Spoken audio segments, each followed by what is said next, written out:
Flash meteorologist Dave Downey here. Hurricane season, the Atlantic starting to wake up. Gabrielle the other day turning into the second major hurricane of the year, the first since Hurricane Aaron back in late August. And now it looks like we could have two more hurricanes form in just the next few days.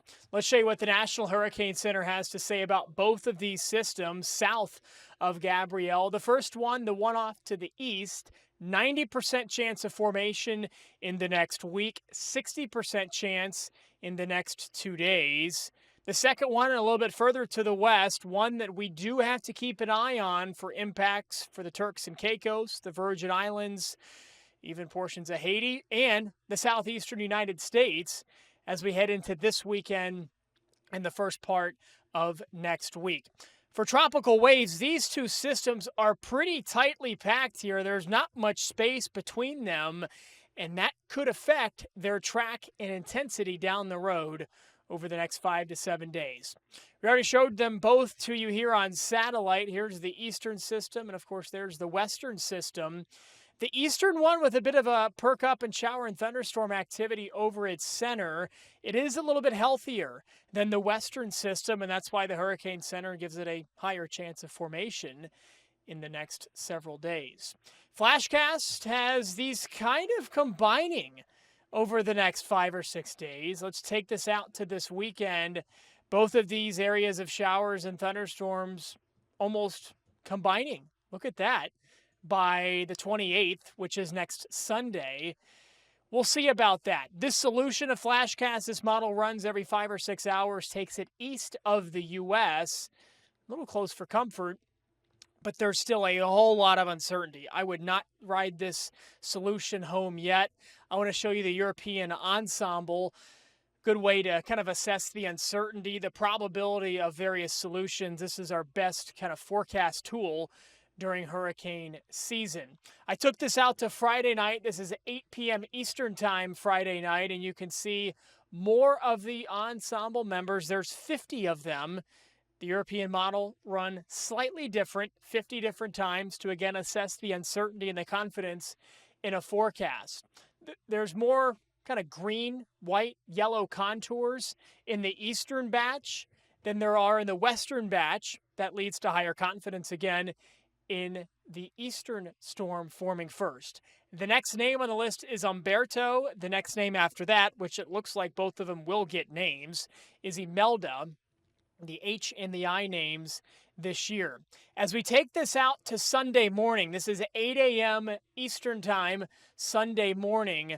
This is an interesting trend in the afternoon model data today, is that the western storm gets a little bit more frisky, if you will, over the weekend.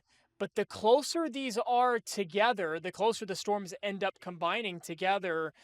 It's called the Fujiwara effect. That's going to take a whole other video. We're not going to get into that. You're welcome to Google it. It's a really cool phenomenon that you see occasionally with hurricanes. Happens every few years. So there's solutions on Monday morning. This is 2 a.m. Monday morning from Cape Hatteras all the way down to Miami.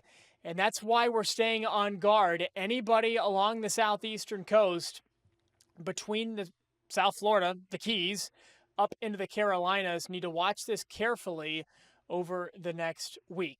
Still not a lot of solutions favoring that being a southeast U.S. hurricane landfall, but enough to warrant some concern here 5 or 6 days out.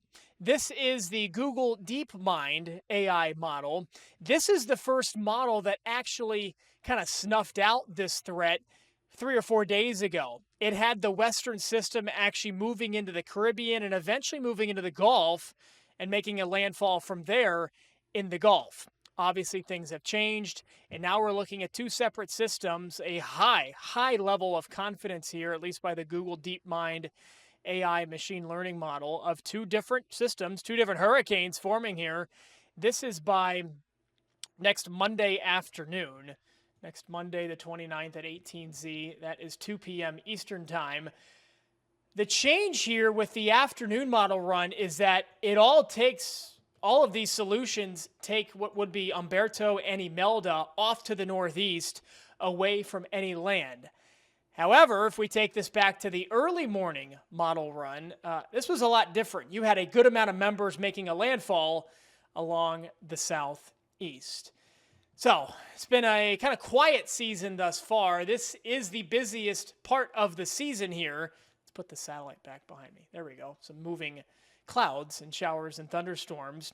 This is by far the busiest 2025 part of the 2025 season, and it does warrant concern because the European model and the kind of large-scale steering patterns, if we get to that point, we will discuss those upper-level steering patterns in play.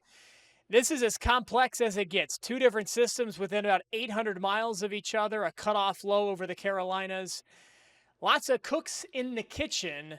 We'll see how they all unfold over the next 4, 5, 6 days. Of course, updates to come from the leader, the pioneer in AI tropical cyclone forecasting here at Flash.